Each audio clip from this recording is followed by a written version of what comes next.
This presentation describes the implementation of an inquiry learning activity, or ILA, the methods of collecting data, analysis and interpretation of the results, and recommendations made for future practice.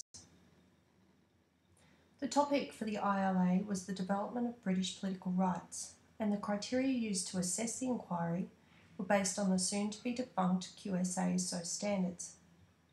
The ILA is based on the paradigm of constructivism, and the learning theories used in developing the inquiry include Bloom's taxonomy of learning domains, Piaget's theory of cognitive development, Vygotsky's zones of proximal development, and Bruner's model of a spiral curriculum. The inquiry model that best describes this ILA is the Alberta Learning Inquiry Model. The pedagogical approaches used in this inquiry incorporate cognitive apprenticeship, where a range of scaffolds are available for the students to use to master the skills needed to complete the task, and support for metacognitive knowledge and regulation, in order to help students to become more effective and independent learners. This is an overview of the sequence of the ILA, which closely follows the Alberta Learning Model. Survey 1 was given at the beginning of the retrieving and processing phase. Survey 2 was given at the end of this phase. Survey 3 was given at the same time that the final drafts were due. I observed a Year 9 history class comprising of 30 students. The students completed 3 surveys throughout the inquiry using SurveyMonkey, with 23 students completing all 3 surveys. The surveys were done anonymously, although the students chose a code name that was then used for each of the 3 surveys. For Survey 1 and 2, the questions were as per the Slim Toolkit. However, Survey 3 was altered considerably, mainly by the inclusion of more questions. I tracked 6 students who were chosen according to their expected achievement levels: 2 high achievers, labelled A and B, 2 average achievers, labelled C and D, 2 low achievers, labelled E and F. The tracked students needed to identify themselves so that I could use their information. This was achieved via the standard payment of a can of Coke. This ILA was evaluated using data collected from the surveys in conjunction with evidence from interviews and observations of the students and dialogue with the teacher. This evidence has informed the teacher and myself of possible ways to improve the learning outcomes for the students, and these recommendations for future practice are included in this presentation. For Survey 3, I anticipated that the responses for question 6 would largely relate to knowledge gained about the topic. So I split this question into A, what did you learn about the research process, and B, what did you learn about how you learn? To Survey 3, I added 5 more questions, which are intended to give the students a chance to reflect on how their skills and feelings about research have changed. These questions also gave the students a chance to voice their concerns about the inquiry and make suggestions to improve the research process that could be implemented by the teacher or themselves. Although all questions were originally intended to be open-ended, I changed some of these to multiple choice because of the poor responses, in particular the lack of detail to the open-ended questions in Surveys 1 and 2. So, for question 1, the results were as expected. In Survey 1, the responses were mostly facts, with only one conclusion that was given by one of the high achievers I tracked.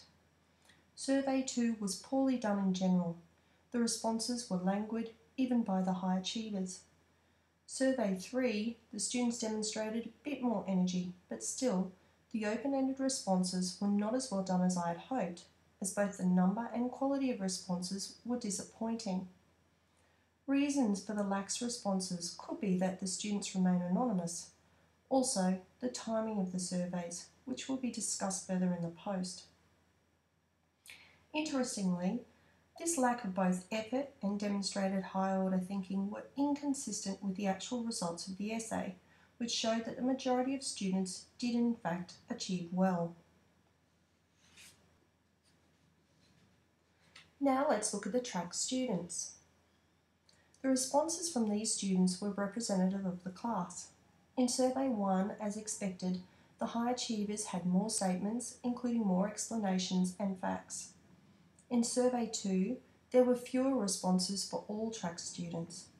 And in Survey 3, all students either improved or remained the same with the number of fact statements. Even student F gave a fact statement, whereas his previous responses were all don't know and nothing. Generally, explanation statements were fairly consistent throughout the inquiry, showing that some of the students were making connections between concepts. As the students worked through the research process, there were improvements in the higher order thinking for the high and average ability students. However, the low ability students were unable to make concluding statements. Overall, for question 1, the high achievers were motivated at the beginning and demonstrated their knowledge of the topic. In the middle of the inquiry, they appeared to have lost motivation and or were overwhelmed by the task. At the end, even though the results suggest that they had learned a lot, the students did not develop their ideas in the survey. The average achievers showed a more consistent approach throughout the inquiry process, but in the survey struggled to demonstrate a deep understanding. The results of their essays, however, showed that they had in fact developed a deep understanding of the topic. Low achievers appear to have struggled to understand the concepts throughout the whole of the inquiry process.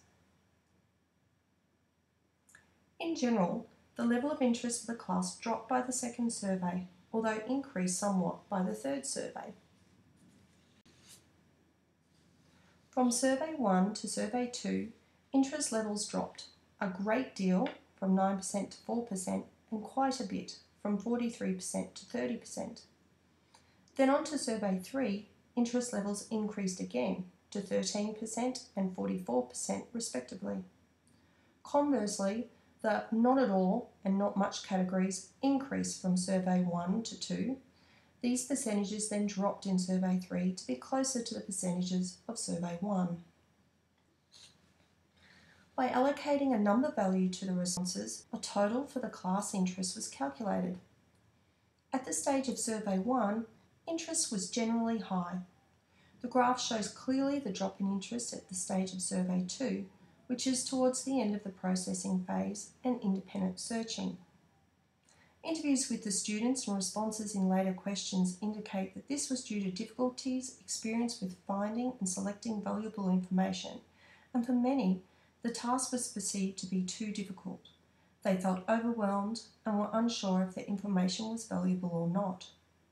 In addition, there were technical problems experienced by some students with regard to saving their work, which caused immense frustration. By Survey 3, interest increased again as the students experienced relief that they had almost finished the task, and also many were pleased that they had improved their research skills and learnt a lot. The level of interest results for the track students reflect the class results. The track students show a definite drop in interest when Survey 2 was given. Survey 1 and 3 remain mostly consistent apart from student F, who started with a high level of interest in the topic.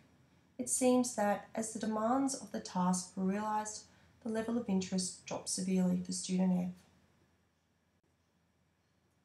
The level of perceived knowledge grew as the students progressed through the research process.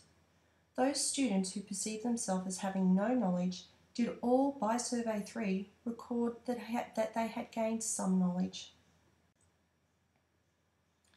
The response of a great deal of perceived knowledge increased dramatically from 4% in Survey 2 to 31% in Survey 3. In Survey 3, the total of a great deal and quite a bit was 83%. By allocating a number value to the responses, a total for the class's perceived knowledge was calculated. This demonstrates clearly the increase in perceived knowledge throughout the process. This perceived knowledge is consistent with the actual results of the essay. However, this is not consistent with both the number and types of statements recorded throughout in the surveys. the students did generally achieve well in the essay tasks. This suggests that the survey has not really captured the true abilities of the group.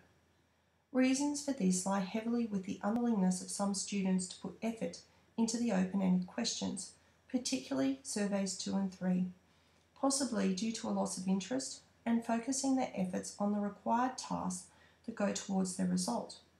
It appears that the students don't really see the true value in participating in a reflective survey such as this.